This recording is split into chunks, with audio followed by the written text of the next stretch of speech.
वतन के काम आएंगे, हम इस जमीन को एक रोज आसमां बनाएंगे। अब सक्रिय परवीन लाइट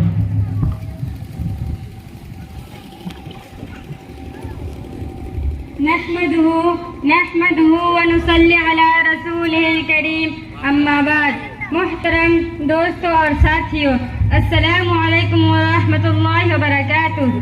सबसे पहले मैं अपने असातिज़ा किराम का शुक्रिया अदा करना चाहती हूँ कि इस मुबारक दिन 15 अगस्त के मौके पर मुझ जैसी नाचीज़ को यौम आज़ादी के मौजू पर लबकुशाई का मौका दिया।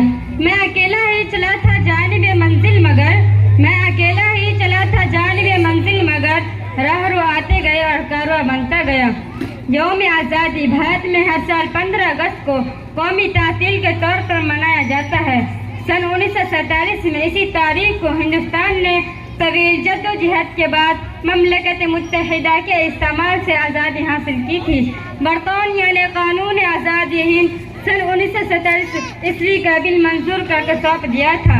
ये आज़ादी तहरीक हिंद का नतीजा था, जिसके तहत इंडियन नेशनल कांग्रेस की क़ियादत में पूरे हिंदुस्तान में तहरीक अदम तशद्दुद और सिल नाफरमानी में अवाम ने हिस्सा लिया और इस जद्दोजहद में हर कस ने अपना ताउन पेश किया।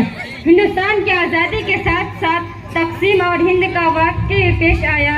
इस तकसीम हिंद के नतीजे में तकरीबन 105 करोड़ लोग मारे गए और बेघर हुए। 15 अगस्त भारत को 1947 ईस्वी के भारत के वजीर आजम जवाहरलाल नेहरू ने दिल्ली में वाक़ लाल किला के लाहौरी दरवाजे पर भारत में नया परचम लहराया। मैं पूछना चाहती हूँ, हिंदुस्तान की आज़ादी में मुसलमानों ने अपनी जान कुर्बान नहीं की? क्या उलमाए किराम नहीं मारे गए? तारीख गवाह है। टामसन के कौल के मुताबिक चांदनी चौक से लेकर खैबर तक कोई दरख्त ऐसा नहीं था जिस पर हमारे उलमाए किराम की गर्दना न लटकाई गई हो। इतना कुछ होने के बाद भी आज हम आज़ाद हिंदुस्तान में आज़ाद नहीं है। आज हमें कभी दहशतगर्द तो कभी मुल्क का गद्दार तो कभी मुल्क विरोधी कहा जाता है। ज़रूरत इस बात की है कि हमें बरादराने वतन की सोच को बदलना होगा, तब जाके मुल्क की तरक्की हो सकेगी, वरना मुल्क तनज़्ज़ुल की तरफ बढ़ता ही चलाया जाएगा। कितनी बर्बादी मुक़द्दर में थी आबादी के बाद, कितनी बर्बादी मुक़द्दर में थी आबादी के बाद। क्या बताएं हम पे क्या गुजरी है आज़ादी के बाद। इसी बात पर मैं अपनी बात को ख़त्म करती हूँ। वमा अलैना इल्लल बलाग।